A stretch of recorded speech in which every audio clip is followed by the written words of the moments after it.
He caught me eating scraps behind the kitchen until the millionaire walked in and everything changed. That's how my whole world turned upside down in that cold, tiled basement kitchen, lights flickering overhead like my own flickering hope. They said it was my place to be invisible, a ghost in their mansion. But that moment, that moment when the millionaire saw me, I realized I might just be more than their invisible maid. Maybe you're working for someone who never says thank you or cleaning up while everyone else sleeps. Tell me, where are you watching from and what time is it right now? I promise, today's story will touch your heart. My name is Rosa Elena Martinez, and I'm 57 years old. For the last 12 years, I have scrubbed marble floors, polished crystal chandeliers, and organized walk-in closets larger than most people's bedrooms in the Delacroix mansion on Manhattan's Upper East Side. Their brownstone sits like a fortress between Fifth Avenue and Madison, worth $37 million according to the real estate magazines I sometimes glimpsed while dusting their coffee table. The family's fortune came from investments in tech stocks and cryptocurrency, Bitcoin profits that multiplied their wealth beyond what most people could imagine in 3 lifetimes. I wear my uniform every day, a starched navy blue dress with a thin white collar and matching apron. Sometimes I feel like it's my armor, protecting me from their sharp words and cold stares. Other times it feels like prison clothes, marking me as someone who belongs to them instead of to myself. The smell of lemon furniture polish mingles with the scent of imported French soap from their guest bathrooms. My hands tell the story of my years here. Calloused palms, cracked knuckles, nails bitten short, not from nervousness, but from scraping grime from places no one else would ever touch. Every evening, after the family finishes their elaborate dinners prepared by Chef Marcus, I slip away to my secret corner behind the industrial kitchen. Between the massive stainless steel refrigerator and the service entrance, there's a narrow space where I sit on an overturned milk crate. That's where I eat my dinner. Not a proper meal, you understand, but whatever scraps remain from their plates, cold salmon that costs more per pound than I make in a day, wilted arugula salad dressed with olive oil worth $60 a bottle, leftover duck confit that I eat with my fingers, hoping no one hears me chewing. I came to New York from San Juan, Puerto Rico, 22 years ago. I left my daughter Angela with my sister Maria, promising it would only be temporary. "Just until I save enough money to bring you here, Mija," I whispered into her 4-year-old ear at the airport. She's 26 now, living her own life, having grown up without her mother's bedtime stories or morning hugs. The guilt sits in my chest like a stone I can never cough up. The Delacroix family has 3 children. Well, they were children when I started. Madison was 8, Connor was 10, and baby Sophie was barely walking. I watched them grow up from my invisible position in their lives. I packed their school lunches, knew which one had nightmares, remembered who was allergic to strawberries. I celebrated their achievements in silence, worried about their troubles from a distance, and loved them with the fierce protectiveness of someone who knew they could never love me back the same way. Madison is 20 now, studying at Columbia University. She wants to be a lawyer like her father. Connor graduated from Yale last spring and now works on Wall Street, managing investment portfolios worth millions. Little Sophie, who used to hug my legs when she was scared of thunderstorms, is 16 and barely acknowledges my existence anymore. Sometimes I catch her looking at me with the same dismissive expression her mother perfected years ago. Mrs. Caroline Delacroix runs their household like a military operation. She's 45, blonde, surgically enhanced, and carries herself with the confident cruelty of someone who has never doubted her place in the world. Her husband Richard is 52, silver-haired, successful, and completely absent even when he's physically present. He built his fortune through strategic investments in emerging markets and cryptocurrency trading. I've overheard him bragging to dinner guests about Bitcoin purchases he made when they were worth pennies, investments now worth hundreds of millions of dollars. Their wealth surrounds me daily, but I'm not allowed to touch it except to clean it. Persian rugs that cost more than most people's cars, abstract paintings worth more than houses, a wine collection stored in a temperature-controlled cellar that Richard boasts is valued at over $2 million. I dust around these treasures like a ghost, visible enough to be useful but invisible enough to be ignored. Rosa, make sure you use the special cloth on the Monet today, Mrs. Caroline instructed me one morning, not bothering to look up from her iPad where she was checking their stock portfolio. The insurance adjuster is coming next week to update the coverage. That piece alone is worth $12 million now. I nodded quietly, knowing that $12 million could house, feed, and educate every person in my old neighborhood in San Juan for years. Yet here it hung on their wall, accumulating value like dust while real people struggled to survive. The loneliness of this life is something I never expected. I thought missing Angela would be the hardest part, but I discovered something worse: missing myself. Somewhere between the endless loads of laundry and the careful arrangement of fresh flowers that no one notices, I lost track of who Rosa was underneath the uniform. I became efficient, invisible, grateful for small gestures that should have been basic human decency.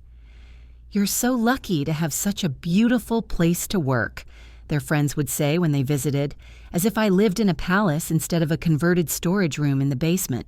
Lucky to be surrounded by all this luxury every day. But luxury you can't touch, can't enjoy, can't claim as your own becomes a kind of torture. I know the thread count of their Italian sheets. I wash them twice weekly, but I sleep on bargain linens from a discount store.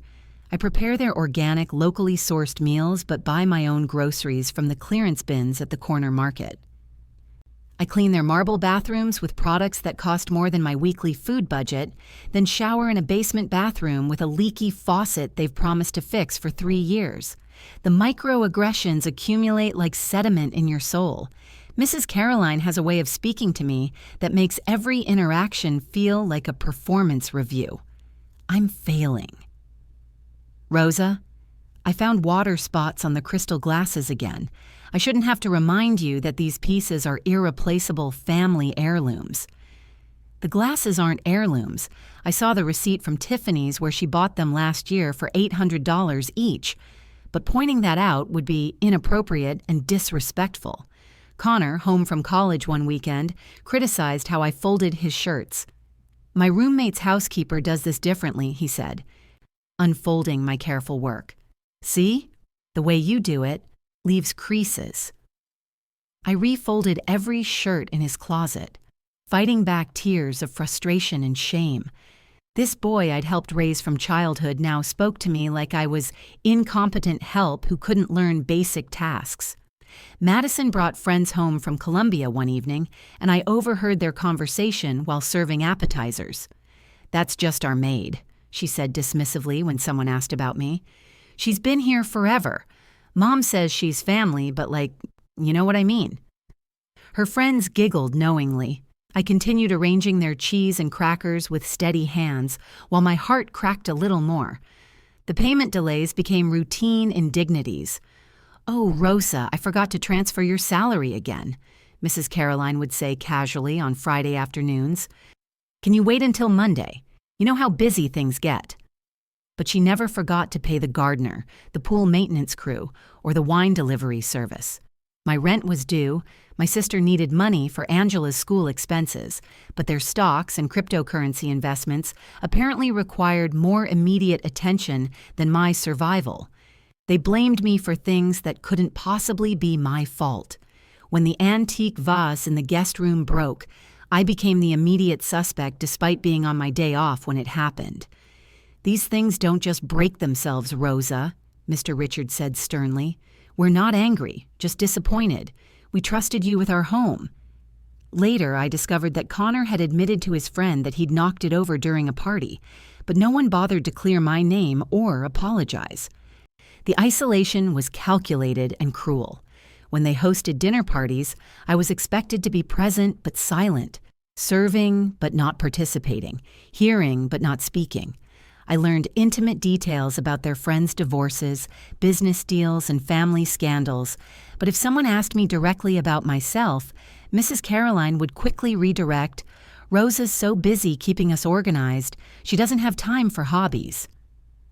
One December evening, while they celebrated their annual holiday party downstairs, I sat in my basement room listening to the laughter and music filtering through the floorboards. The sound of their joy felt like mockery. I held a photograph of Angela, now 24 and engaged to a kind man I'd never met, and wondered what my sacrifice had accomplished. I'd given them my best years.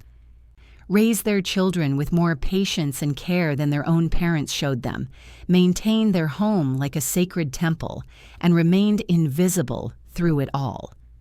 That night, I wrote a letter I never intended to send. "Dear Angela," I began, "I'm sorry I missed your childhood to raise someone else's children. I'm sorry I chose their needs over yours. I'm sorry I believed them when they said this was temporary, that things would get better, that my dedication would eventually be rewarded with respect." I sealed the letter and hid it in my jewelry box next to the engagement ring your father gave me before I left Puerto Rico, the ring I'd never worn because it reminded me of dreams I'd abandoned.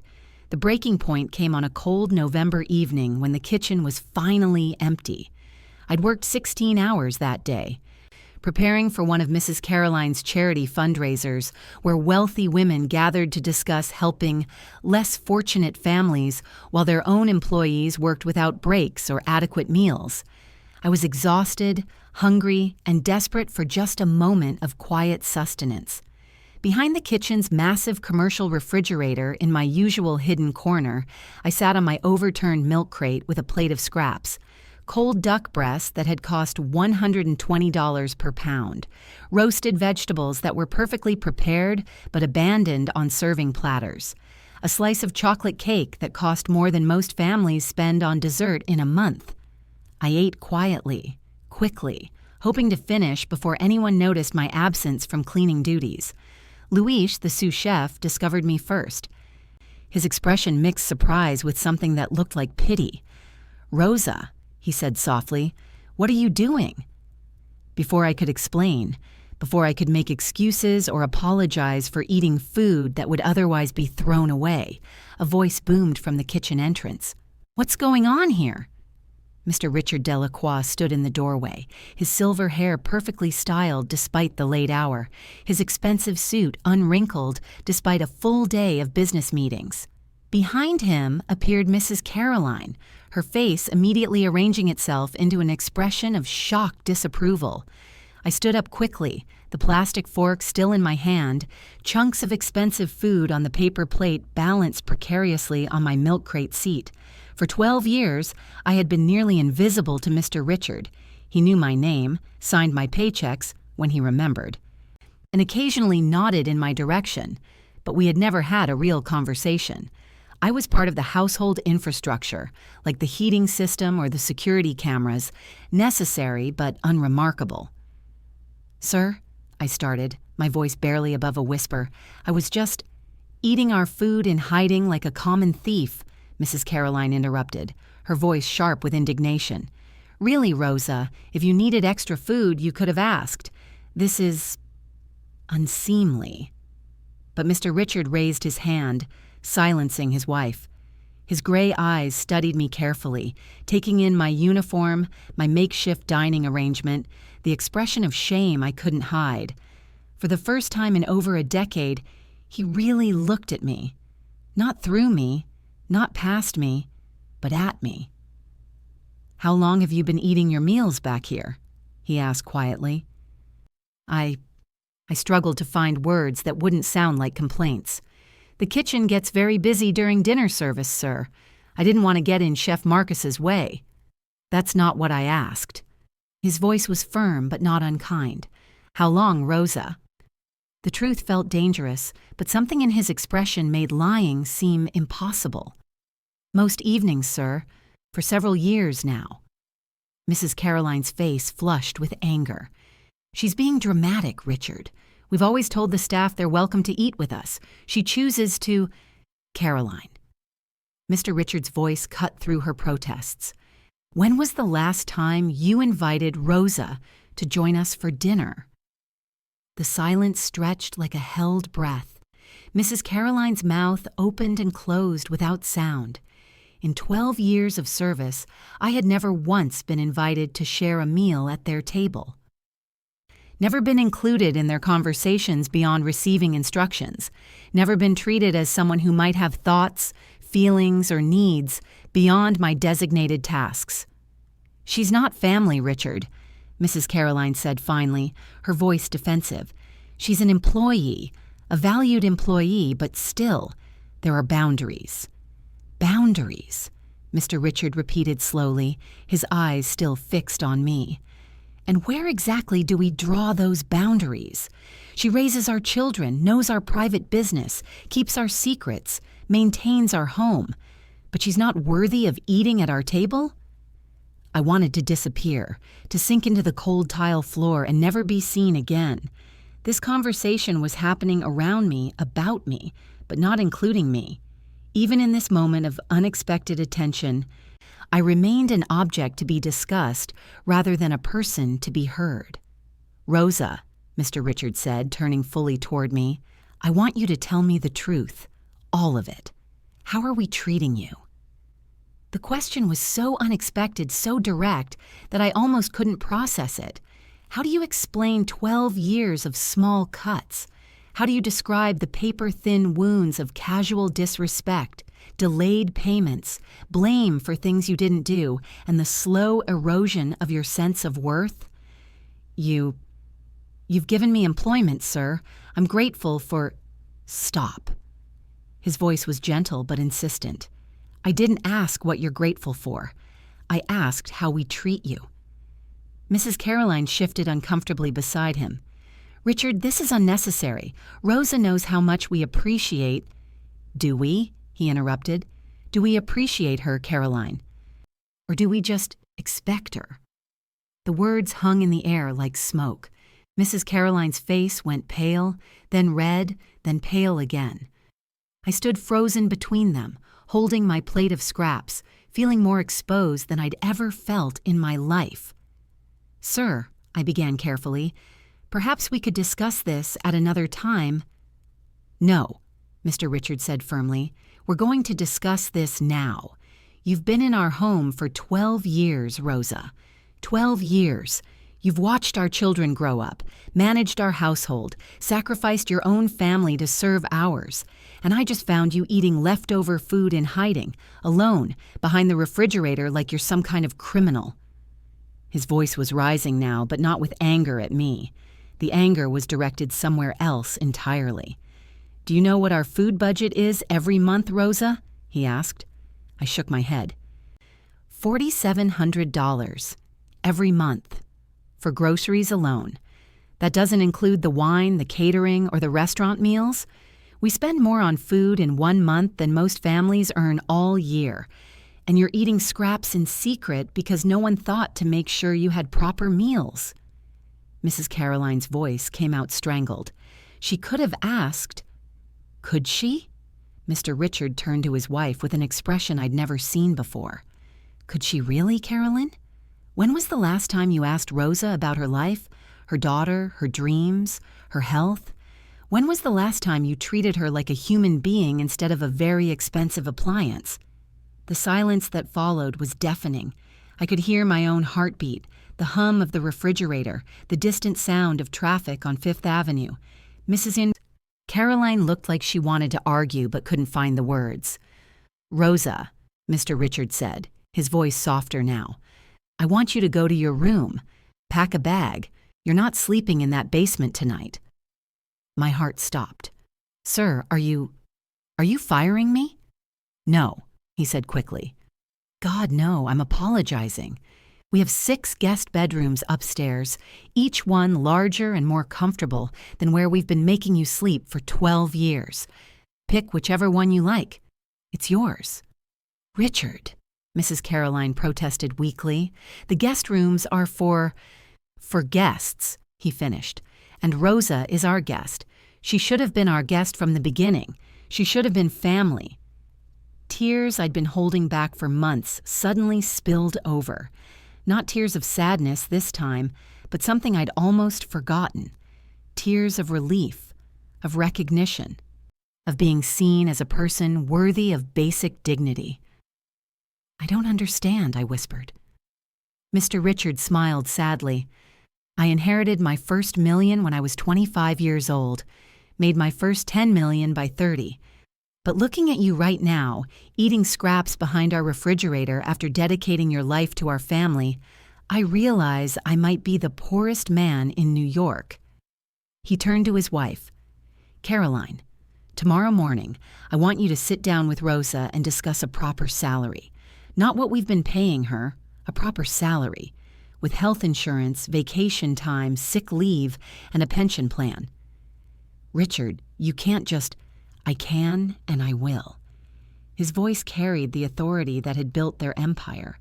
"I also want you to convert one of the guest rooms permanently into Rosa's suite. Not a basement storage room, a proper bedroom with its own bathroom, sitting area, and privacy." I stood there, overwhelmed by the magnitude of what was happening. After 12 years of invisibility, I was suddenly the center of attention. After 12 years of scraps, I was being offered a place at the table.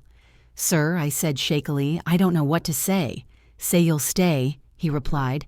"Say you'll let us make this right." But even in that moment of transformation, I could see Mrs. Caroline's face hardening with resentment. She was being forced to share her kingdom with someone she'd always considered a subject. She would agree because her husband had commanded it, but her heart would never accept it. The change, when it came, was swift but incomplete. Within a week, I had moved upstairs to what had been their most elegant guest suite, a beautiful room with tall windows overlooking Central Park, my own marble bathroom, and furnishings that cost more than I'd earned in my first year of employment. My salary was tripled, with benefits that provided security I'd never imagined possible. But Mrs. Caroline's resentment simmered beneath the surface of forced politeness. She no longer gave me direct orders, but her requests came wrapped in passive-aggressive observations. "I suppose Rosa might have time to organize the closets today, if it's not too much trouble." She spoke about the household changes to her friends as if they were impositions rather than corrections of long-time injustices. The children's reactions were mixed. Madison seemed confused by my sudden elevation in status, asking awkwardly if she should call me something other than Rosa. Connor openly resented the changes, complaining to his friends that the help was getting ideas above their station. Only Sophie, now 18 and preparing for college, seemed genuinely pleased. "I always thought Mom was mean to you," she told me one afternoon. "I'm glad Dad finally noticed." The transformation of my daily life was remarkable. I woke up each morning in a beautiful room filled with natural light. I ate meals in the main dining room, sitting at the same table where I'd served thousands of meals to others. I used the main bathrooms, walked through the front entrance, and spoke up when I had opinions about household decisions. But the emotional scars of 12 years don't heal overnight. I found myself apologizing reflexively for taking up space. I automatically stepped aside when family members entered rooms, even though I no longer needed to. I struggled to meet their eyes during conversations, trained by years of enforced deference. The guilt was almost overwhelming. Here I was, living in luxury that most people could never imagine, while Angela continued her life in Puerto Rico without the mother who had abandoned her to serve someone else's family. The money I was now earning could have supported us both from the beginning, but I'd never asked for it, never demanded it, never believed I deserved it. One evening, about 3 months after the kitchen incident, I called Angela for the first time in over a year. She was 26 now, working as a teacher, engaged to a man named Carlos, who made her laugh. Her voice was polite but distant when she answered the phone. "Mommy?" she said, surprised. "Is everything okay?" "Yes, mija," I said, sitting in my beautiful new room overlooking Central Park. "Everything is different now. Better. I want to tell you about it." I explained what had happened, how Mr. Richard had found me eating scraps and changed everything, how I now had a proper room, a proper salary, proper respect, how I could finally send her the support she deserved, help with her wedding, maybe even visit. The silence on the other end lasted so long I thought we'd been disconnected. "Mommy," Angela said finally, her voice thick with emotion, "they had you eating garbage for 12 years?" "Not garbage," I said quickly, not wanting her to worry. "Just leftovers. Food that would have been thrown away anyway. You left me to raise their children. And they made you eat scraps like a dog?" Her anger was so pure, so protective that I started crying. "Angela, I'm sorry. I'm so sorry. I thought I was building something better for us, but I was just—" "You were being used," she said firmly. "Mommy, you were being used by people who could have treated you right from the beginning but chose not to." She was right, of course. The money had always been there. The respect could have been given freely. The basic human dignity I'd finally received had been available all along. They had simply chosen to withhold it. "Are you happy now?" Angela asked. I looked around my elegant room, thought about my tripled salary, my new position in the household. "I don't know," I admitted. "I'm grateful, but I'm also angry. And I'm scared that it could all disappear as quickly as it appeared." "Then maybe," Angela said gently, "it's time to think about what you want instead of what they're willing to give you." Her words stayed with me for weeks. What did I want? For 12 years, I'd wanted their approval, their acceptance, their basic respect. Now that I had those things, I realized they weren't enough. I wanted my daughter back. I wanted my own life back. I wanted to discover who Rosa was underneath all the gratitude and service and self-sacrifice. I started making small changes. I enrolled in evening English classes at the community college, improving language skills I'd let atrophy during years of monosyllabic interactions with the family. I opened my own savings account separate from the household account where my salary was deposited. I bought clothes that weren't uniforms, beautiful dresses, comfortable shoes, things that reflected my taste instead of their requirements. Mrs. Caroline watched these changes with growing alarm. "Rosa seems to be getting quite independent," she observed to her husband one evening over dinner. "I hope she's not getting ideas about leaving us." But I wasn't getting ideas about leaving them. I was getting ideas about living. The first real test of my new position came during their annual summer party. For 12 years, I had worked this event as invisible support staff, setting up, serving, cleaning, staying completely out of sight while their wealthy friends celebrated whatever charity or business success was being honored. This year, Mr. Richard made an extraordinary announcement. "Caroline and I want to introduce someone very special," he said to their assembled guests. "Rosa Martinez has been part of our family for 12 years.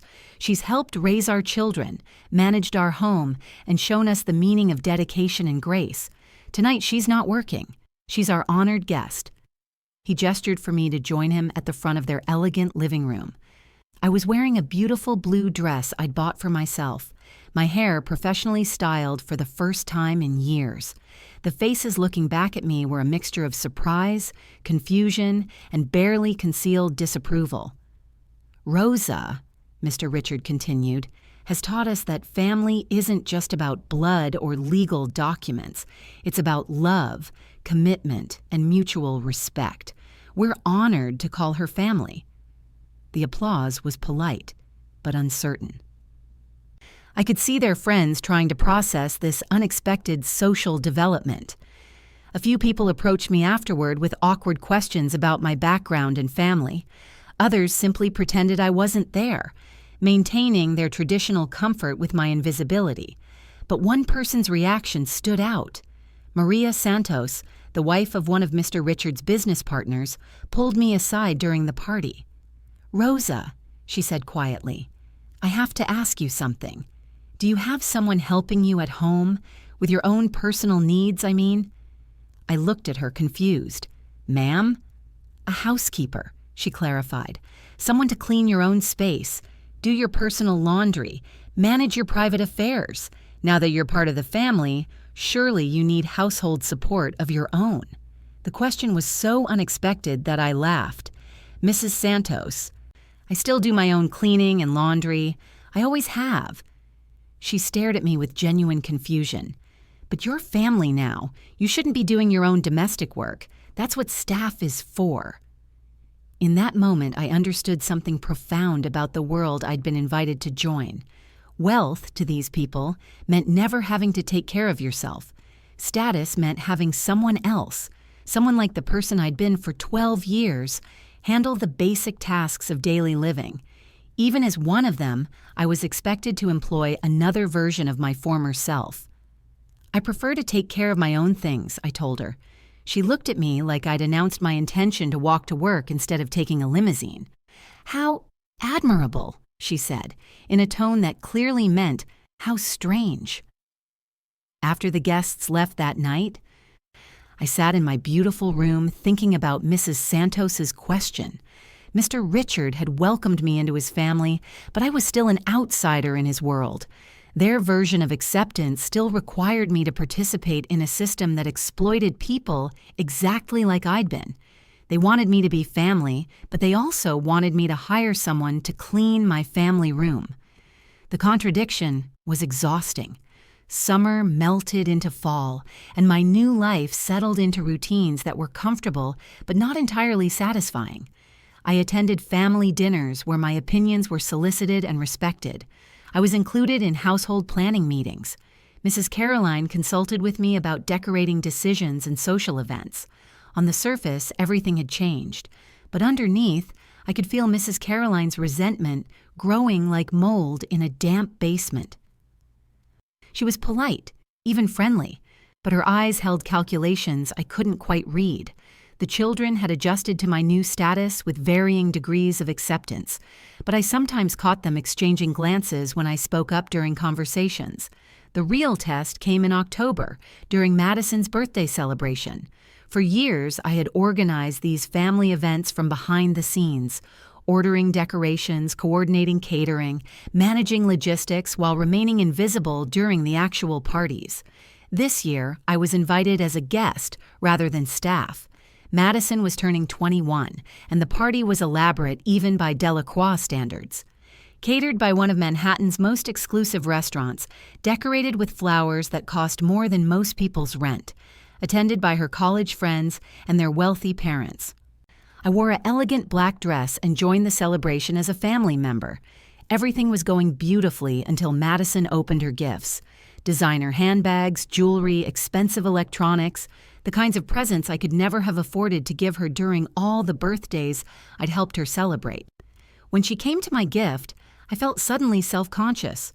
I had given her a handmade photo album filled with pictures from her childhood, images I'd taken over the years while watching her grow up. Pictures of her first steps, her school plays, her graduation, moments her parents had been too busy to notice or remember. Each photo was accompanied by a handwritten note about what I remembered from that day. Madison opened the album and grew very quiet. She turned the pages slowly, her friends gathering around to look. Her expression was soft, almost confused, as she took in years of documented love from someone she'd barely acknowledged. "Rosa," she said finally, her voice uncertain, "you took all these pictures?" "Yes," I said simply. "I wanted to remember your childhood. I wanted you to have something to remember it too." She stared at a photo of herself at age 10, making cookies in the kitchen while I watched from the corner. In the picture, she was laughing at something I'd said, her face covered with flour, completely unself-conscious and happy. "I don't remember this," she said quietly. "You were helping me make cookies for your father's birthday," I explained. "You insisted on cracking all the eggs yourself. Half of them ended up on the floor." Madison's friends were looking through the album with growing amazement. "Madison, this is incredible," one of them said. "It's like having a professional photographer document your entire childhood." But Madison's mother had a different reaction. "How thoughtful of Rosa to save all these old snapshots," Mrs. Caroline said with forced brightness. Though I hope you don't mind sharing space in Madison's memory book, Rosa. We have professional photographs from all the important events, of course." The dismissal was subtle, but unmistakable. My 12 years of careful documentation were reduced to old snapshots that would compete for space with real photographs. The message was clear. Even my most heartfelt gestures were somehow inappropriate, excessive, a overstepping of boundaries I still didn't fully understand. Madison looked between her mother and me, clearly sensing the tension but unsure how to navigate it. Finally, she closed the album and hugged me awkwardly. "Thank you, Rosa. This is really special." But I could see the confusion in her eyes. She was trying to reconcile 12 years of seeing me as staff with this new reality where I gave meaningful gifts and expected emotional responses. The cognitive dissonance was visible on her face. That night, I overheard Mrs. Caroline talking to her husband in their bedroom. Their voices carried through the heating vents into my room, a reminder that even in my upgraded accommodations, privacy was still limited. "She's becoming too attached," Mrs. Caroline was saying. "That photo album tonight, it was inappropriate. She's not Madison's mother or grandmother. She's not family in that way." "What way is she family then?" Mr. Richard asked, sounding tired. She's like a beloved aunt. Someone who's been around forever and deserves respect and consideration, but not someone who gets to claim a parental role with our children." "Caroline, she helped raise those children more than either of us did. She was there for every milestone, every crisis, every ordinary Tuesday. If anyone has earned the right to feel maternal pride—" "That was her job," Mrs. Caroline interrupted sharply. "We paid her to take care of the children. That doesn't give her ownership of their childhood memories." The word ownership hit me like a physical blow. I pressed my hand to my chest, trying to steady my breathing. 12 years of love, worry, pride, and protection were being reduced to a transaction. The thousands of hours I'd spent reading bedtime stories, checking homework, kissing scraped knees, celebrating achievements, all of it was just her job. I lay awake for hours that night staring at the ceiling of my beautiful room, understanding for the first time that my elevation in status hadn't changed the fundamental relationship. I was still bought and paid for. My love was still considered a service rather than a genuine emotion. My place in the family was still contingent on their approval rather than my inherent worth. The next morning, Mrs. Caroline knocked on my door with coffee and what she probably thought was a peace offering. "Rosa, I hope you don't mind, but I wanted to clarify something about last night," she said, settling into the chair by my window. "Richard and I are so grateful for everything you've done for our family. That photo album was lovely, truly thoughtful." I waited, knowing there was more coming. "But I also want to make sure we maintain appropriate boundaries," she continued carefully. "The children are at ages where they need to establish their independence, figure out their own identities. Too much intensity from any adult in their lives can be overwhelming." "Too much intensity," I repeated quietly. "You understand what I mean," she said, her voice taking on a slightly steelier edge. "They love and respect you, but they also need space to form their own relationships, make their own memories, without feeling obligated to include everyone who's been part of their upbringing." The word everyone was particularly cutting. Not you, but everyone. As if I were part of a crowd of people competing for the children's affection instead of someone who had helped raise them from infancy.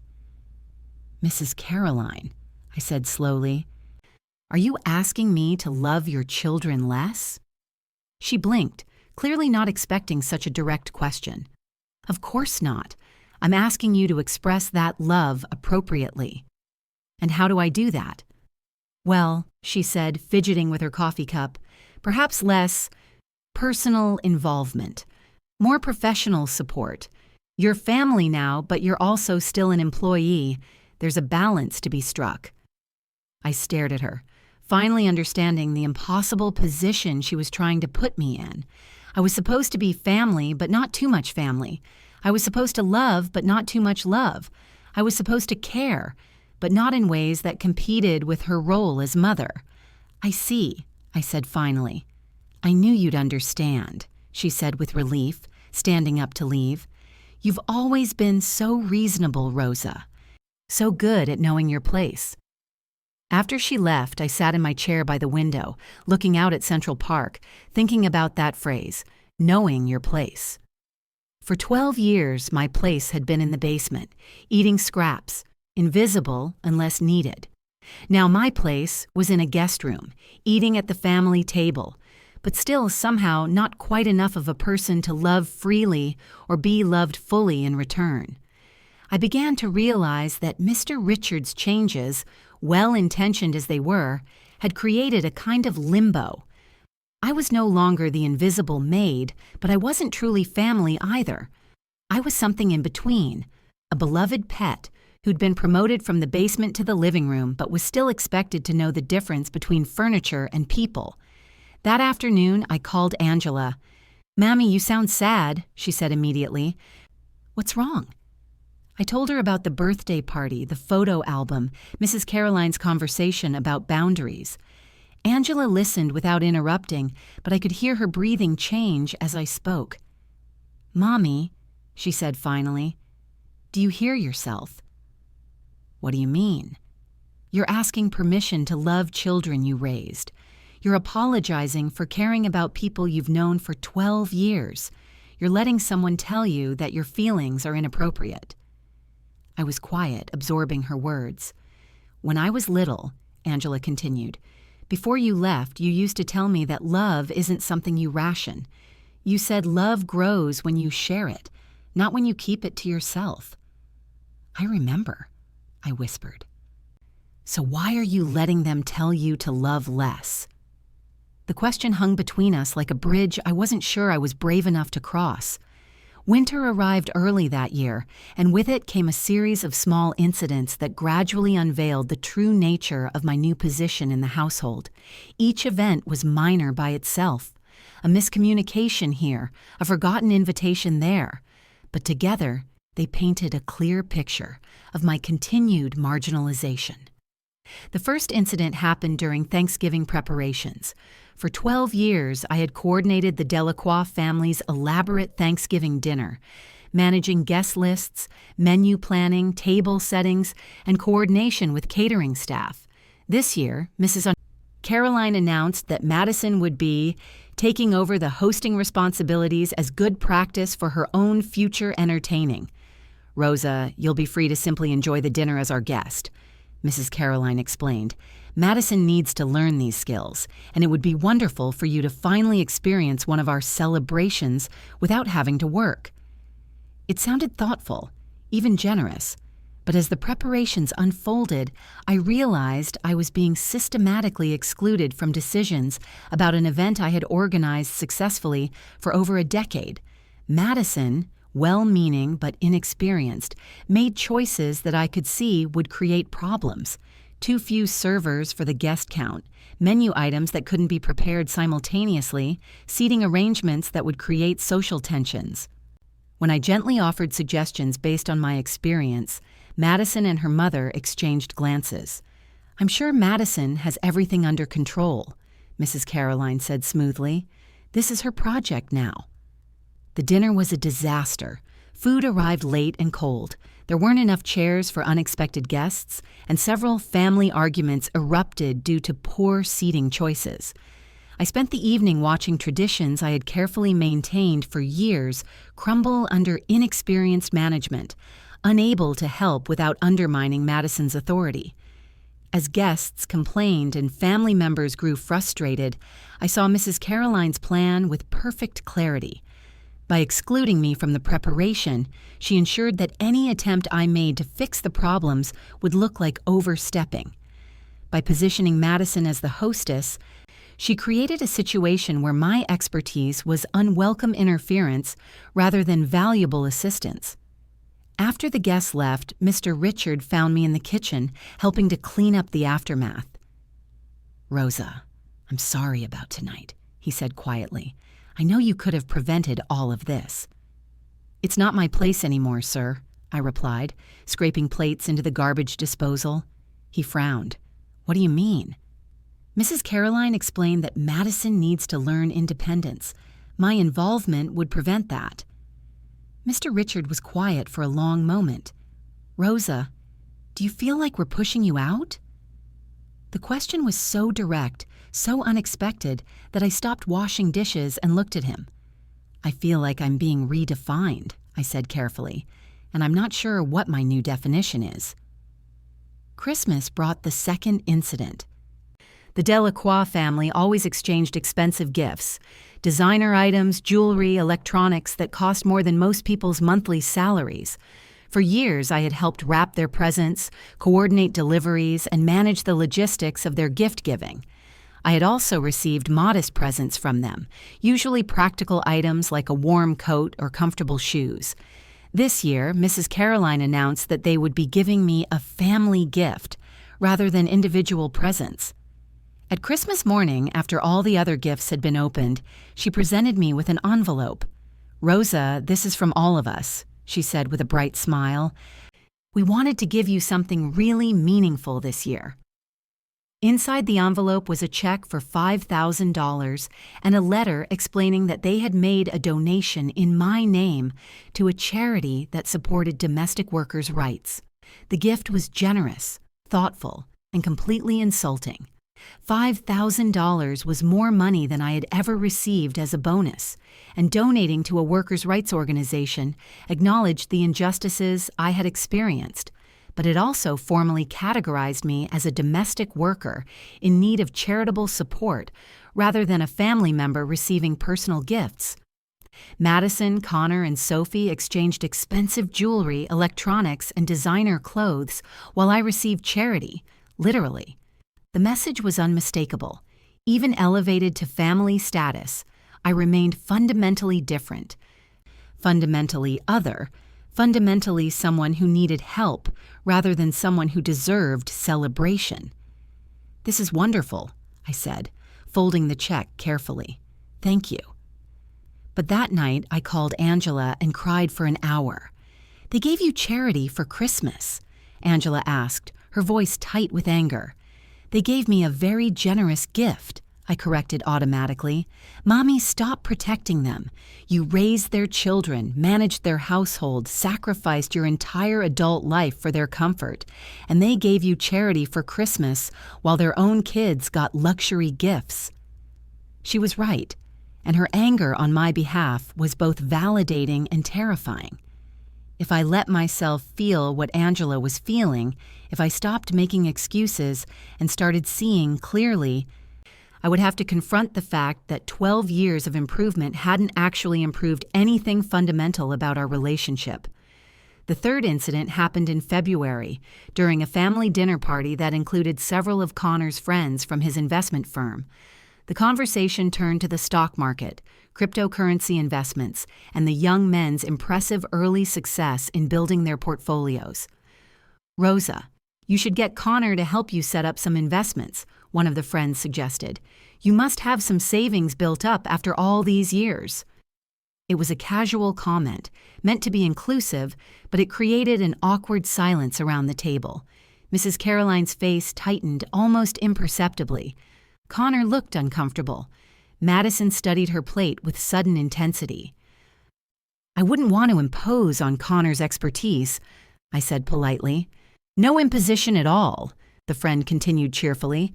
"Connor's been managing portfolios for clients with much smaller amounts than you probably have saved. Right, Connor?" Connor cleared his throat. "Well, actually," he said carefully, "I primarily work with clients who have significant assets to invest. 7 figures and up, usually." The implication hung in the air like smoke. Despite my increased salary and 12 years of steady employment, everyone at the table assumed I couldn't possibly have enough savings to qualify for Connor's professional services. Even with my new position in the family, I was still seen as someone who operated in a different financial universe than them. "Of course," the friend said quickly, realizing his mistake. "I just thought, well, family discount, you know. But the damage was done. Even as a family member, I was family with an asterisk, someone who belonged at the table but shouldn't be confused with someone who actually had money to invest or wisdom worth consulting. After dinner, Connor approached me privately. "Rosa, I hope you didn't take offense. I actually would be happy to help you with any financial planning if you're interested." His offer was genuine and kind, but it also reinforced the patronizing assumption that my financial life was small, simple, and in need of guidance from someone barely half my age. The boy I had taught to tie his shoes now saw himself as qualified to teach me about money management. "Thank you, Connor," I said. "I'll keep that in mind." But that night, I opened my own laptop and reviewed my financial situation. Despite Mrs. Bramy Caroline's attempts to keep me financially dependent, I had managed to save money every year, even during the lowest paid periods of my employment. My new salary had allowed me to build a substantial emergency fund and begin investing in my own retirement. I wasn't wealthy by Delacroix standards, but I wasn't the financially naive domestic worker they continued to see. I had assets, investments, and financial goals that I'd managed to achieve without anyone's guidance or assistance. The realization was both empowering and deeply sad. Empowering because I had created financial security for myself. Sad because even the people who claimed to see me as family couldn't imagine that I might be competent in areas they considered their exclusive domain. Spring arrived with a decision that would change everything. Mrs. Caroline announced that they would be renovating the guest wing of their brownstone, which included my beautiful suite. The renovation would take 6 months, during which I would need to find temporary alternate accommodations. "Of course, we'll provide a housing allowance," she assured me, "and this will give you a chance to explore living independently while still maintaining your position with the family." The offer sounded reasonable until I realized what she was actually proposing. After finally giving me a proper place in their home, they were now pushing me back out. The temporary arrangement would become permanent. I was certain of it. I would become a daily employee again rather than a live-in family member, commuting to provide services while maintaining my own separate residence. The message was clear. They wanted my labor and my devotion, but they didn't actually want me living in their space full-time. The intimacy of shared housing, the daily presence of someone who knew all their secrets and weaknesses, had become uncomfortable for Mrs. Caroline.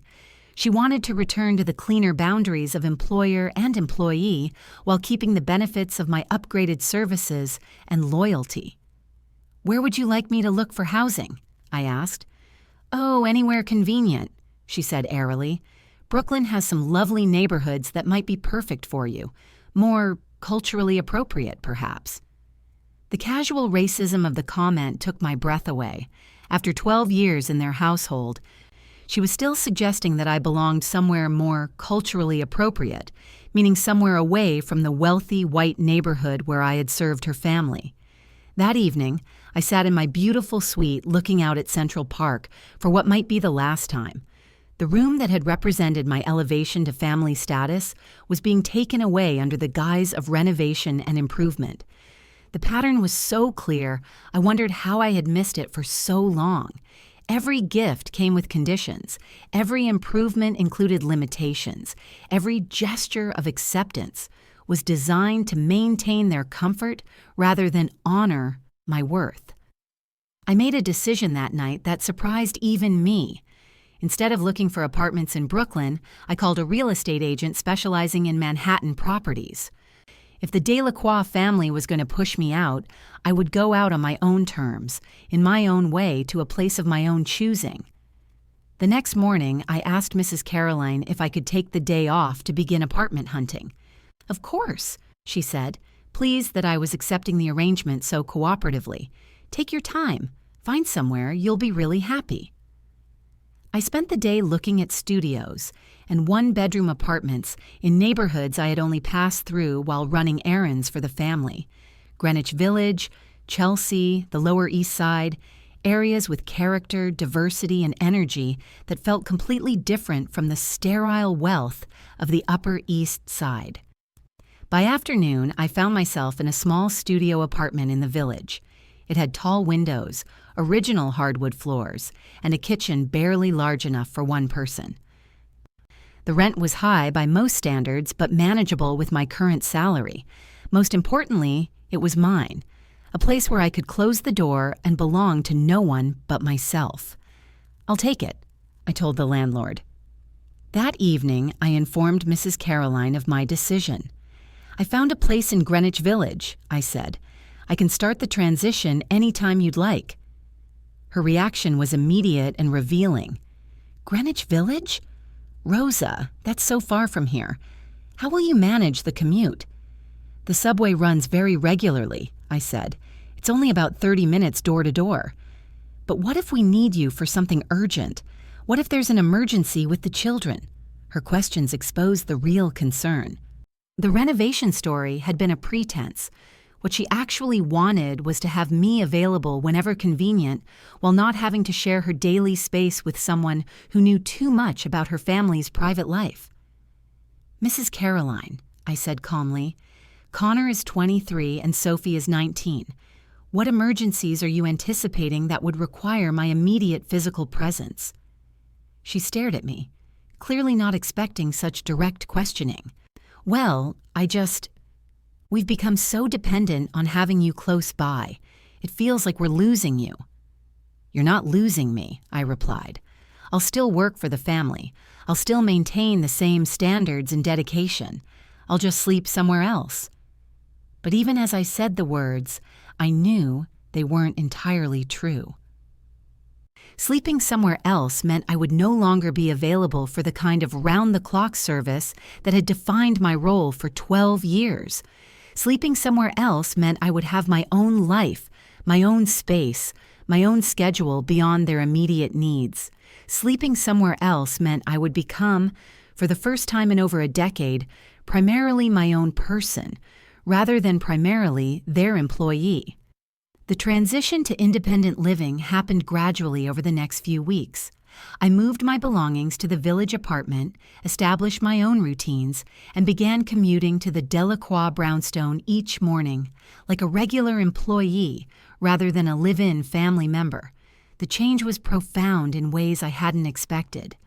Walking up the front steps each morning instead of taking the elevator from my basement room, I saw the house differently. It was no longer my home. It was their home, where I came to work. The psychological shift was immediate and liberating. Mrs. Caroline struggled with the new arrangement more than anyone. She had grown accustomed to having me available at all hours for everything from midnight snack preparation to early morning errand running. Now she had to plan ahead, make requests during business hours, and occasionally handle small household tasks herself. "Rosa, could you possibly stay late tonight?" she asked one Friday afternoon. "We're having people over tomorrow and there's so much to prepare." "I'm sorry, Mrs. Caroline, but I have plans tonight," I replied. "I could come in early tomorrow morning to help with the preparations if you'd like." The expression on her face was priceless, a mixture of shock, indignation, and genuine confusion. For 12 years, my plans had been irrelevant. For 12 years, their needs had automatically trumped any personal commitments I might have had. Now I was claiming time for myself, asserting that my evenings had value even when they needed service. "Plans," she repeated, as if the word were foreign. "Yes, ma'am, personal plans." I didn't elaborate, didn't explain that my plans involved nothing more exciting than grocery shopping for my own apartment and trying a new restaurant in my neighborhood. The plans themselves weren't important. The principle of having plans, of having a life that existed independently of their convenience, was everything. Living alone in my village studio, I began to remember who I was before I became their invisible maid. I bought plants and watched them grow in my southern-facing windows. I cooked meals for one and ate them slowly, tasting flavors instead of rushing through fuel for more work. I took long baths without worrying about using too much hot water or taking up bathroom time someone else might need. Most importantly, I began to form relationships with people who knew nothing about the Delacroix family, my history of service, or my complicated position between employee and family member. My neighbors knew me simply as Rosa, the quiet woman in 4B who always said good morning and occasionally brought homemade cookies to building meetings. The psychological liberation was extraordinary. For 12 years, every interaction I'd had was filtered through my role as a domestic worker. Every conversation was shaped by the power differential between employer and employee, even after my elevation to family status. Now I was meeting people as an equal: neighbors, shopkeepers, other students in the Italian language class I'd enrolled in at the local community center. "Rosa, you seem different lately," Sophie observed one afternoon when she visited me at work. She was home from college for spring break, and something in my demeanor had caught her attention. I don't know, more like yourself, I guess. Her comment was more perceptive than she probably realized. I was becoming more like myself. Or rather, I was discovering who myself actually was underneath 12 years of adaptive service and gratitude. The revelation came during a conversation with my Italian teacher, a retired professor named Mrs. Antonelli, who conducted classes in her Brooklyn apartment. She had asked each student to describe their biggest challenge in life, and I found myself explaining my complicated relationship with the family I worked for. "Rosa," she said after I finished, "you talk about these people like they own you." "Oh no," I protested quickly. "They're very good to me. They treat me like family." "Family members don't have to earn their place at the dinner table," she replied gently. "Family members don't lose their bedrooms when renovations need to be done. Family members don't have their love described as inappropriate or excessive."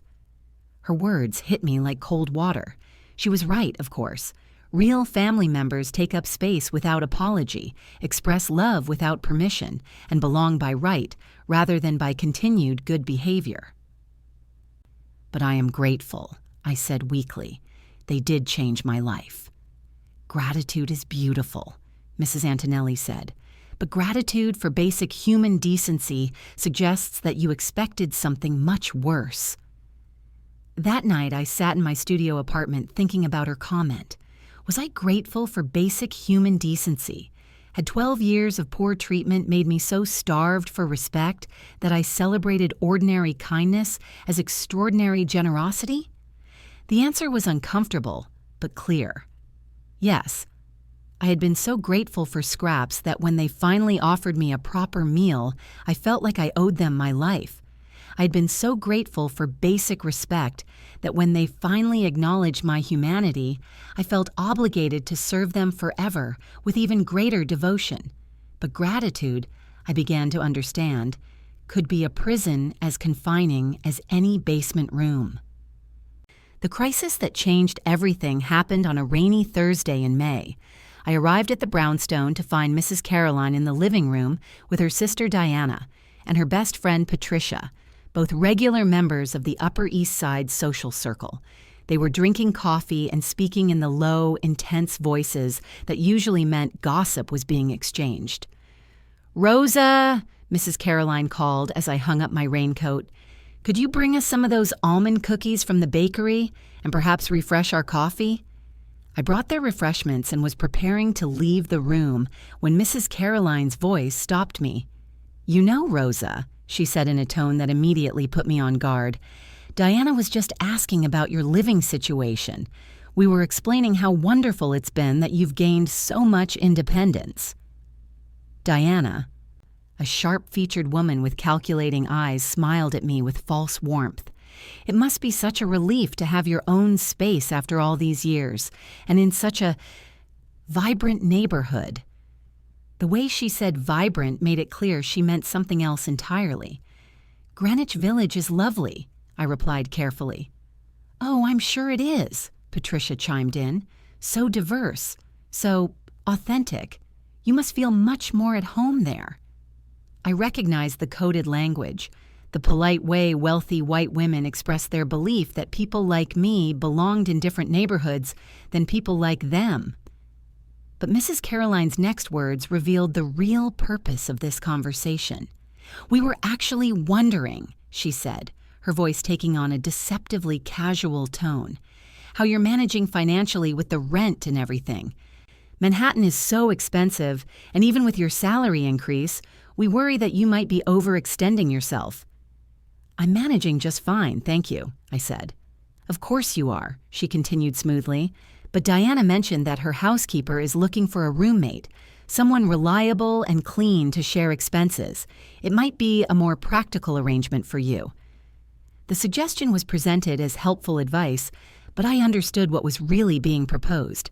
Diana's housekeeper was a woman named Carmen who lived in a small apartment in Queens, shared it with another domestic worker, and commuted over an hour each way to work for Diana's family. Mrs. Caroline was suggesting that I abandon my hard-won independence to become part of a domestic worker housing arrangement, a setup that would reinforce my status as service staff rather than independent adult. "That's thoughtful of you to think of me," I said politely, "but I'm very happy with my current living situation." Diana and Patricia exchanged glances. "Rosa, dear," Diana said with patronizing concern, "we just want to make sure you're not making decisions that might be financially unwise. Living beyond your means in an expensive neighborhood when there are more affordable options, well, it's not very practical, is it?" The condescension was breathtaking. These women, whose monthly clothing budgets exceeded my annual rent, were lecturing me about financial responsibility. Women who had never paid for their own housing, never worried about grocery costs, never made a financial decision without consulting trust fund managers, were explaining to me what I could and couldn't afford. "I appreciate your concern," I said, my voice remaining steady despite the anger building in my chest. "But I'm quite capable of managing my own finances." Mrs. Caroline's mask of concern slipped slightly. "Rosa, we're just trying to help. There's no need to be defensive." "I'm not being defensive," I replied calmly. "I'm being clear. I can afford my apartment, I enjoy my neighborhood, and I don't need alternative housing arrangements." The silence that followed was thick with tension. Patricia and Diana looked shocked at what they clearly perceived as insubordination. Mrs. Caroline's face had gone pale, then flushed with anger. "Well," she said finally, her voice tight, "I suppose you know your own situation best." But her eyes promised that this conversation wasn't over. After her friends left, Mrs. Caroline found me in the kitchen preparing lunch. Her demeanor had shifted from false concern to barely controlled irritation. "Rosa, I need to speak with you about what happened earlier," she began.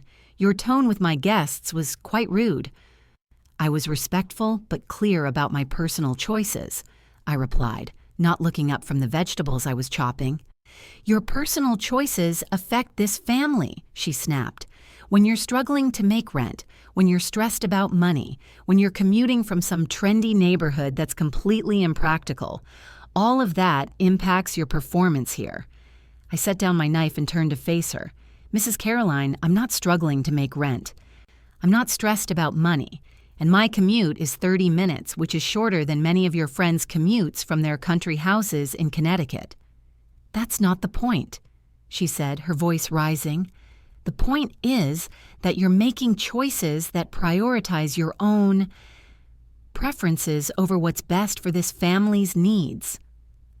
"What's best for this family's needs?" I repeated slowly. "You mean what's most convenient for you?" Her face went bright red. "How dare you speak to me that way? After everything we've done for you, after all the opportunities we've given you, this is how you respond? With ingratitude and insolence?" And there it was.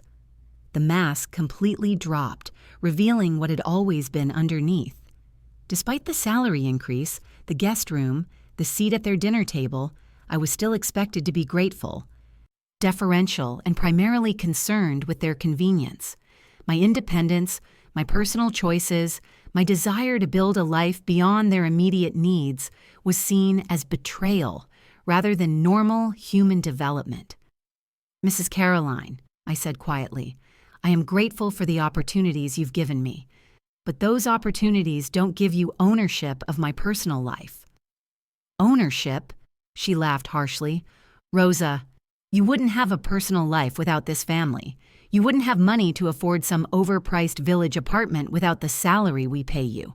You wouldn't have learned to speak proper English without the education we provided.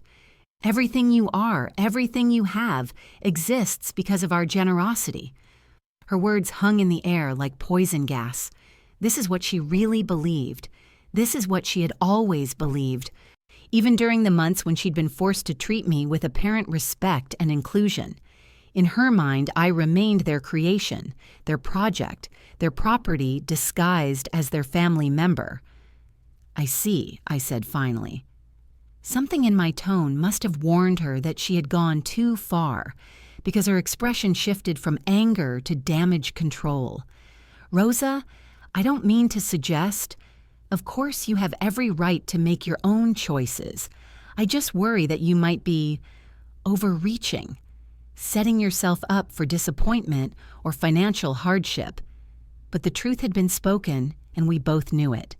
There was no taking back the revelation that she saw my entire identity as something they had granted rather than something I possessed by right of being human. That evening, I sat in my village studio apartment thinking about Mrs. Caroline's words. "Everything you are, everything you have, exists because of our generosity." The statement was meant to diminish me, to remind me of my place, to pull me back into grateful dependence. Instead, it had the opposite effect. It crystallized something I'd been feeling but couldn't articulate, that my worth, my achievements, my capacity for love and work and dignity existed independent of their recognition or permission. I looked around my small apartment, my first space that truly belonged to me in over 20 years, the plants thriving in my windows, the books I'd chosen for my shelves, the photographs on my wall, including several of Angela, who I'd been video chatting with weekly since moving out on my own. This life, small as it was, had been built by my own choices, sustained by my own labor, enriched by my own relationships. Mrs. Caroline was wrong. I wasn't their creation. I had created myself, piece by piece, choice by choice, day by day, even while serving in their household. The money I'd saved, the skills I'd developed, the relationships I'd built, the dignity I'd maintained, none of that had been granted by their generosity. All of that had been earned by my own persistence and strength. The revelation was both liberating and frightening. If I wasn't their creation, if my worth didn't depend on their approval, then I didn't need to stay in a situation that diminished me. I could choose something different. For the first time in 12 years, I could imagine leaving. The idea terrified me. Where would I go? What would I do? How would I support myself? How would I explain to Angela that I was starting over again at 57?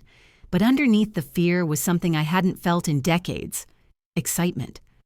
The same excitement I'd felt as a young woman boarding a plane to New York, certain that I could build something better for myself and my daughter. That night, I called Angela. "Mommy, you sound different," she said immediately. "What's happening?" "I'm thinking about making some changes," I told her. "Big changes." "Like what?" I explained the conversation with Mrs. Caroline, the realization about my own worth, the possibility of leaving the Delacroix household entirely. Angela listened without interrupting, and when I finished, she was quiet for a long moment. "Mommy," she said finally, "what took you so long?" Her response was so unexpected that I laughed out loud. "What do you mean?" "I mean," she said gently, "I've been waiting 20 years for you to realize that you deserve better than what they've been giving you. Even the good stuff, even the improvements.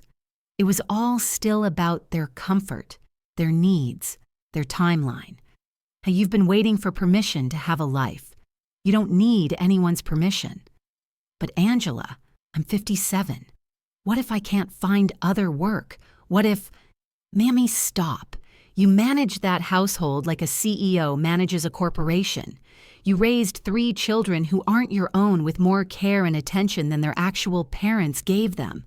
You learned English, saved money, built skills, maintained relationships, and kept your dignity through 12 years of being treated like expensive furniture that occasionally needed polish. Her confidence in me was overwhelming and deeply moving. "You think I could really start over?" I asked. "I think you could have started over 10 years ago if you'd believed in yourself the way I believe in you." After we hung up, I sat in my quiet apartment thinking about belief. For 12 years, I had believed that the Delacroix family held the key to my security and worth. I had believed that leaving them meant returning to the uncertainty and struggle I'd experienced when I first arrived in New York. I had believed that their approval was more valuable than my own self-respect. But what if I believed something different? What if I believed that 12 years of managing their complex household had given me skills that other employers would value? What if I believed that my experience, reliability, and work ethic were assets that could provide security in many different situations? What if I believed that I deserved employers who saw me as a valuable professional rather than as fortunate help? The next morning, I went to work with a new sense of purpose. Instead of just performing my duties, I began to observe and document exactly what those duties entailed. I managed a staff of 4 part-time employees. I coordinated with vendors, contractors, and service providers. I maintained detailed schedules for 3 family members with complex calendars. I handled sensitive financial information, personal correspondence, and confidential family matters. I planned events, managed budgets, and resolved household crises with diplomatic skill. On paper, my job description looked less like domestic service and more like executive assistance or household management, positions that, in other contexts, might come with professional respect and competitive compensation. That weekend, I updated my resume for the first time in over a decade. The document that emerged was impressive. 12 years of continuous employment with increasing responsibilities, references who could speak to my reliability, discretion, and professional capabilities, skills in management, coordination, budgeting, and problem-solving that extended far beyond basic house cleaning. I wasn't just a maid who'd been lucky enough to be treated well. I was a professional with extensive experience in household management and family coordination. The distinction mattered more than I'd realized. On Monday morning, I arrived at work to find Mrs. Caroline waiting for me in the kitchen with her laptop open and papers spread across the counter. She looked like she hadn't slept well. "Rosa, I've been thinking about our conversation last week," she began without preamble. I realize I may have sounded harsh. That wasn't my intention. I waited, knowing there was more coming. "I've been discussing the situation with Richard, and we've decided to offer you a raise," she continued. "A significant raise, 20% increase, effective immediately, plus a year-end bonus structure tied to the household's smooth operation." The offer was substantial, enough to make my financial situation genuinely comfortable rather than merely manageable. It was also clearly calculated to ensure my continued service without addressing any of the underlying issues about respect, autonomy, or professional recognition. "That's very generous," I said carefully. "We value you, Rosa," she said, her voice taking on the earnest tone she used when trying to convince someone of something. "We don't want to lose you. You're irreplaceable." "Irreplaceable," I repeated. "Absolutely. No one could manage this household the way you do. No one understands our family's needs like you do. We depend on you completely." Her words were meant to be complimentary, but they revealed the essential problem. I wasn't valued as a person with my own goals and aspirations. I was valued as a uniquely effective tool for managing their lives. My irreplaceability was about their convenience, not my worth. "I appreciate the offer," I said. "I'll need some time to think about it." Mrs. Caroline blinked, clearly not expecting hesitation. "Time to think? Rosa, it's a 20% raise. Most people would be thrilled." "I am grateful for the offer," I replied. "But any significant change in my employment deserves careful consideration." For the first time, I was treating my relationship with the Delacroix family like a professional arrangement subject to negotiation rather than a personal debt requiring eternal gratitude. The shift in my language and demeanor was subtle but unmistakable. Mrs. Caroline's expression tightened. "What exactly do you need to consider?" "Whether this position still aligns with my professional goals and personal needs," I said calmly. The words hung between us like a declaration of independence. I was claiming the right to have professional goals and personal needs that existed separately from their requirements.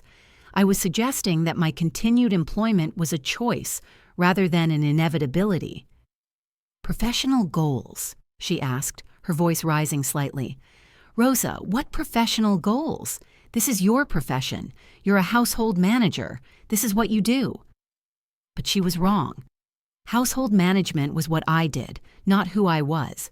And after 12 years of doing it exceptionally well, I had earned the right to consider whether I wanted to continue doing it in their household under their terms. "I'll let you know my decision by the end of the week," I said. That afternoon, I called 3 employment agencies that specialized in household management and executive assistance positions. The conversations were revelatory. My experience with the Delacroix family, properly presented, made me an extremely attractive candidate for similar positions with families who might value professional expertise over personal gratitude. 12 years with the same family, one agent said admiringly. "That's extraordinary in this field. And they can provide references?" "Absolutely." "Rosa, I have 3 families right now who would be very interested in speaking with you. All offer competitive salaries, professional benefits, and clear boundaries between work and personal time. When would you be available for interviews?" The ease with which I could potentially transition to new employment was both thrilling and humbling. I had stayed with the Delacroix family not because I had no other options, but because I had convinced myself that I owed them loyalty regardless of how they treated me. But loyalty, I was learning, should flow both ways. And after 12 years of unquestioning service, I had earned the right to expect loyalty in return, loyalty that showed up as respect, fair compensation, and acknowledgement of my professional capabilities. Thursday evening, I made my decision. I would accept Mrs. Caroline's raise and stay with the family, but with new terms that reflected my professional worth and personal boundaries. If they couldn't accept those terms, I would pursue other opportunities with employers who could. Friday morning, I requested a formal meeting with both Mr. and Mrs. Delacroix. They seemed surprised by the formal tone, but agreed to meet in the living room after breakfast. "I've thought carefully about your generous offer," I began, "and I would like to accept the raise. I would also like to propose some additional changes to my employment terms." Mr. Richard leaned forward with interest. Mrs. Caroline's expression became guarded. "I would like a written employment contract that clearly defines my duties, work schedule, and professional boundaries," I continued. "I would like 2 weeks of paid vacation per year, health insurance benefits, and a formal performance review process." Both of them stared at me in silence.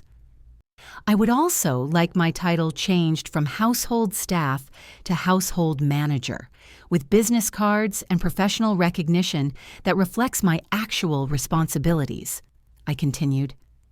"Rosa," Mrs. Caroline said slowly, "these sound like demands, not requests." "They're professional standards," I replied calmly.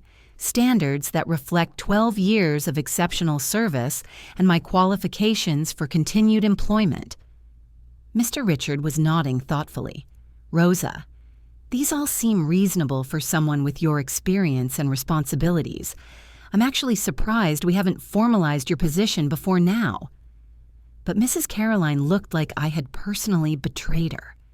"After everything we've done for you," she said, her voice tight with anger, "this is what you want? Contracts and performance reviews and business cards? We treat you like family, and you want to treat us like clients?" Her reaction revealed everything I needed to know about the fundamental incompatibility of our perspectives. She wanted family-level loyalty and devotion combined with employee-level control and authority. I wanted professional respect and boundaries combined with fair compensation and clear expectations.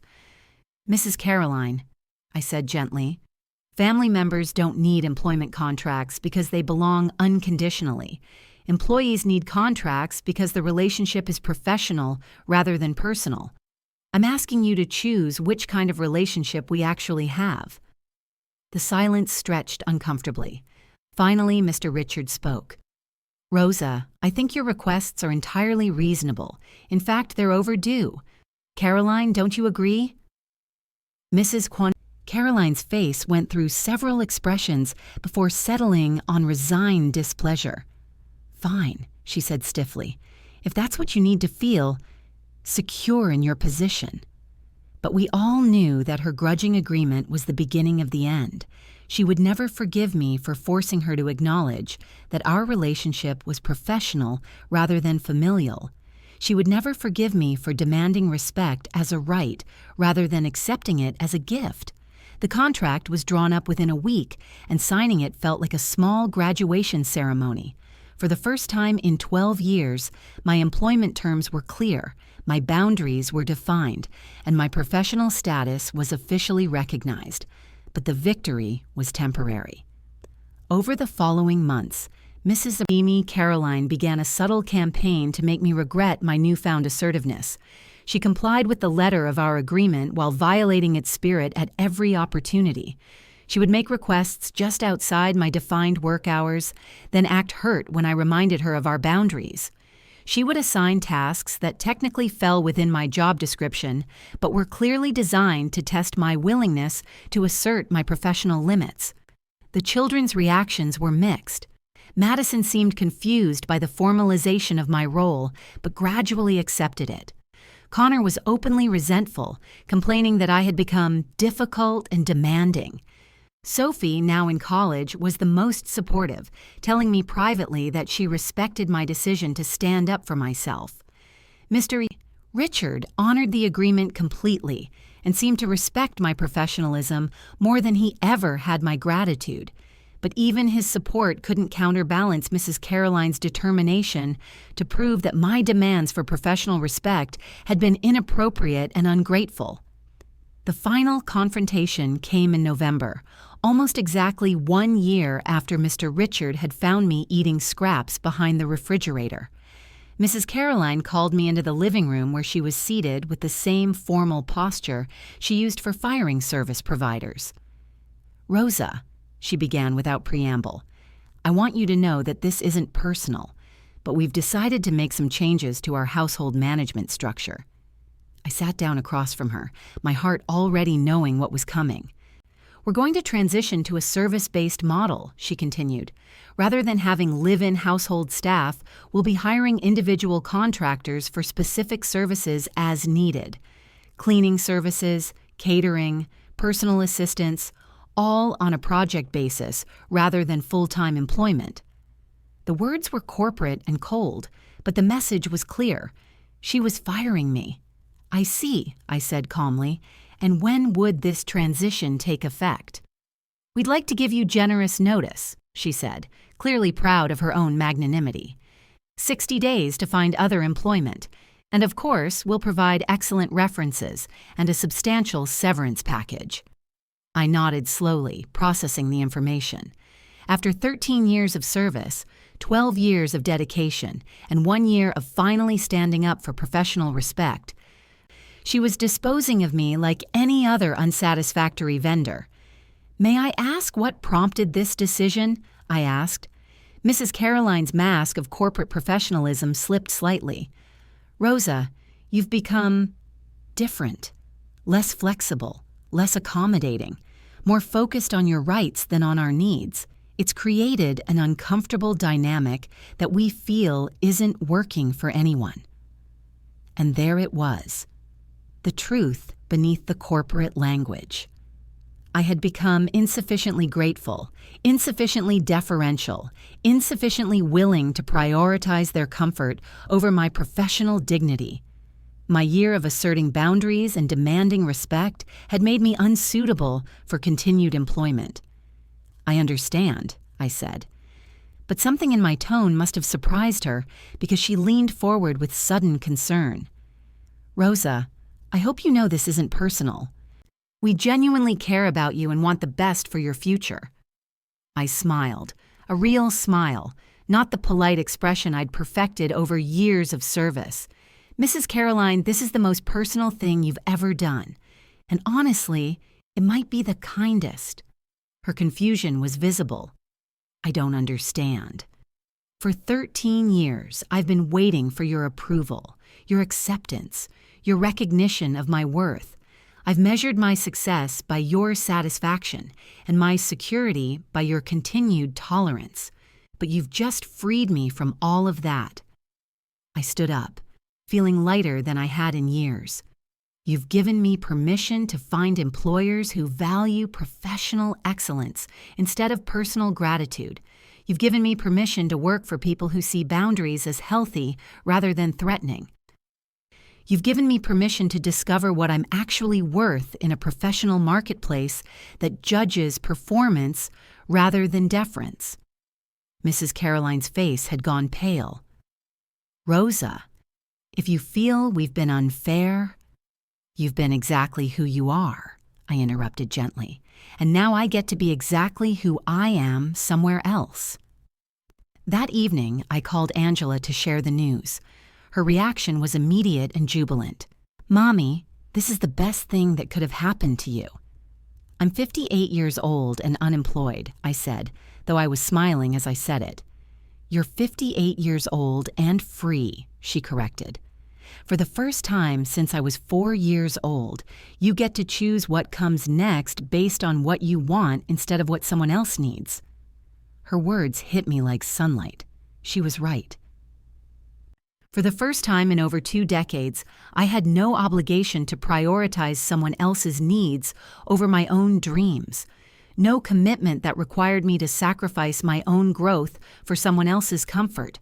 No loyalty that demanded I accept less than I deserved. I was free to discover who Rosa Martinez might become when she wasn't busy being grateful for scraps. The next morning, I called the employment agency I'd spoken with months earlier. The agent remembered me immediately. "Rosa, perfect timing. I have a position that would be ideal for you. A lovely family on the Upper West Side. Both parents are doctors, 3 children. They're looking for a household manager who can work independently, make decisions, and maintain professional boundaries. The salary is 40% higher than market rate because they value expertise over availability." "40% higher?" I asked, hardly believing it. "They've had bad experiences with staff who were too grateful and deferential," she explained. "They want someone who knows their own worth and isn't afraid to communicate professionally. Someone who sees household management as a career rather than just a job." The interview process was unlike anything I'd experienced with the Delacroix family. Dr. Susan and Dr. Michael Rosenberg treated me like a professional consultant they were hoping to hire rather than a supplicant they might choose to help. They asked about my management philosophy, my organizational systems, and my approach to maintaining work-life balance. "Our previous household manager burned out because she couldn't set boundaries," Dr. Susan explained. "She worked 18-hour days, never took vacation, and eventually resented us for depending on her availability. We learned that professional boundaries actually make for better working relationships." They offered me the position at the end of our second meeting. The salary was indeed 40% higher than what I'd been earning with the Delacroix family, even after my final raise.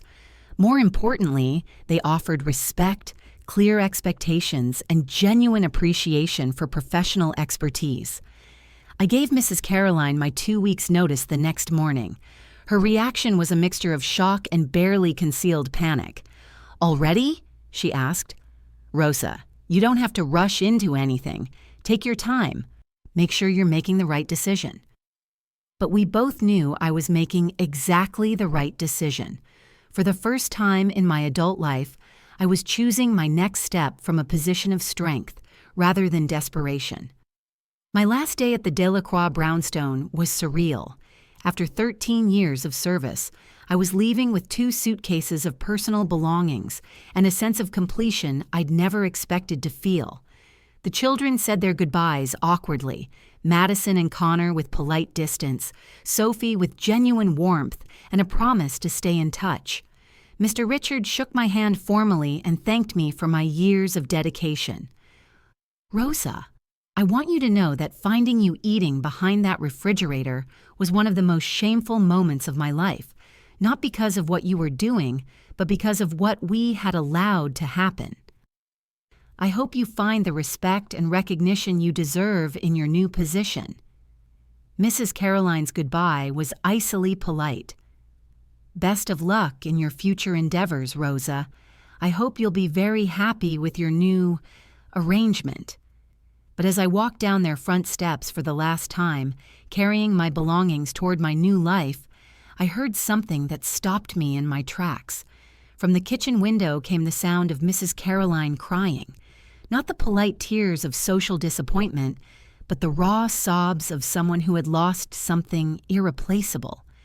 For 13 years, I had been indestructible in her world, always present, always reliable, always grateful for whatever crumbs of recognition she chose to offer.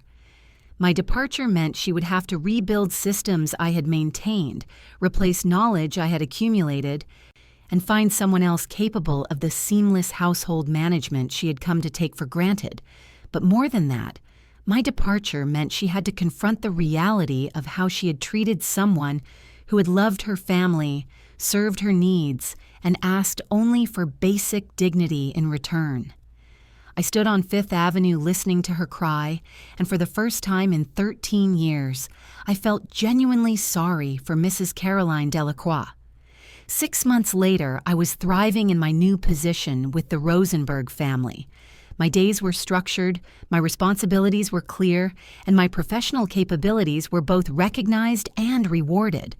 I had my own office space, my own budget authority, and my own schedule of reasonable hours with genuine time off. More importantly, I had rebuilt my relationship with Angela. She visited me for Thanksgiving in my village apartment, where we cooked together, laughed together, and shared stories like the mother and daughter we had always been but rarely had time to be. "Mommy," she said as we cleaned dishes after our feast, "you look younger now than you did 5 years ago." I caught my reflection in my apartment window, gray-haired but smiling, tired but content, 58 years old and finally comfortable in my own skin. "I feel younger too," I admitted. "What changed?" I thought about her question as I dried our plates. "I stopped waiting for permission to value myself," I said finally. That Christmas, I received a card from Sophie Delacroix, now a sophomore in college studying social justice. Inside, she had written, "Rosa, thank you for showing me that standing up for yourself isn't selfish. It's necessary. You changed how I think about respect and what people deserve just for being human. I hope you know that watching you find your own worth taught me to look for mine too." Her words brought tears to my eyes, but they were tears of pride rather than sadness. In learning to respect myself, I had apparently taught someone else to do the same. One evening in March, I was walking home from work when I saw a familiar figure ahead of me on the sidewalk. Mrs. Caroline Delacroix was coming out of a restaurant on Bleecker Street, looking tired and older than I remembered. She was alone, which was unusual. She rarely went anywhere without family or friends. She saw me at the same time I saw her, and for a moment we both froze with the awkwardness of an unexpected encounter. Then she walked over, her expression uncertain. "Rosa," she said quietly. "How are you?" "I'm well, thank you," I replied politely. "How is the family?" "We're managing," she said, though something in her tone suggested management was more difficult than she wanted to admit. "We've tried several household management services, but none of them really understand our needs the way you did." I nodded politely but didn't respond. Her staffing challenges were no longer my problem to solve. "Rosa," she said suddenly, her voice taking on a pleading quality I'd never heard before, "I want you to know that we miss you, all of us. The house feels different without you." "I'm sure you'll find the right solution," I said gently. "Would you—" She started, then stopped herself. "No, never mind, that wouldn't be fair to ask." But I knew what she had been about to ask. She wanted me to come back, to resume my role as their invisible foundation, to return to a position where her comfort mattered more than my dignity. "Mrs. Caroline," I said softly, "I hope you find staff who serve your family as well as I did, and I hope you treat them better than you treated me." Her face crumpled slightly. "Rosa, I know I made mistakes. I know I could have been kinder, more appreciative. If I could do it over—" "But you can't do it over," I interrupted gently. "You can only do better with the next person." We parted ways cordially, two women who had shared 13 years of complicated intimacy, but who now belonged to different worlds. As I walked home to my apartment, I felt a deep sense of closure. The chapter of my life that had been defined by their needs, their approval, and their version of gratitude was finally complete. Now I was writing new chapters defined by my own choices, my own worth, and my own understanding of what I deserved from the world. 2 years after leaving the Delacroix family, I received an unexpected phone call. Angela was getting married in San Juan, and she wanted me to fly to Puerto Rico for the wedding, not to work, not to serve, but simply to be her mother. "I want you to walk me down the aisle, Mommy," she said through tears. "I want everyone to see the woman who sacrificed so much but never stopped fighting for something better." Standing in that church in San Juan, watching my daughter marry a man who cherished her, I understood that every difficult decision I had made, including the hardest one, the decision to finally value myself, had led to this moment of pure joy. After the ceremony, Angela and I sat on the beach where I used to take her when she was small. The sun was setting over water that sparkled like scattered diamonds, and my daughter leaned against my shoulder the way she had when she was 4 years old. "Mommy, do you ever regret leaving New York?" she asked. "Leaving me to work for them?" I thought about her question for a long time before answering. "I regret how long it took me to realize that I deserved better," I said finally. "I regret not standing up for myself sooner. I regret letting them convince me that gratitude meant accepting less than I was worth." "But do you regret the sacrifice?"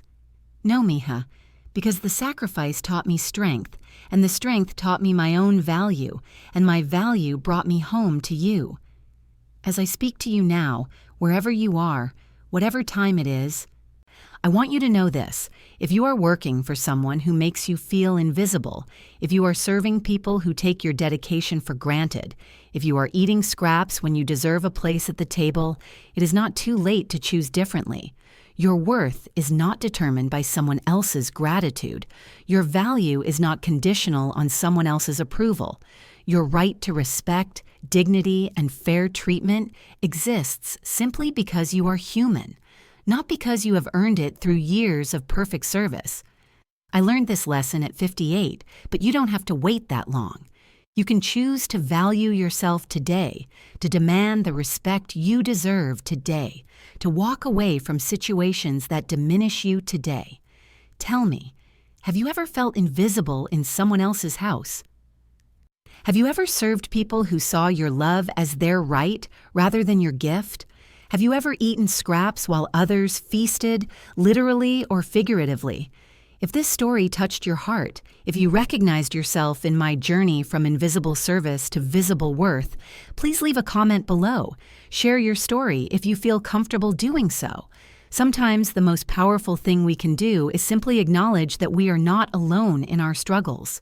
And if you know someone who is working with dedication and heart, but not receiving the recognition they deserve, please share this story with them. Sometimes we need to hear from someone else that we deserve better before we can believe it ourselves. Click like and subscribe to help this message reach another woman who works with dedication and heart, but may have forgotten her own worth along the way. To continue this emotional journey, we've prepared a special podcast filled with stories just as moving. You can find it here by clicking on the left. Thank you for joining me on this journey of the heart. Thank you for listening to my story, for seeing my worth, and for believing that every person who serves others with love deserves the same love and respect in return. I'll see you in the next story.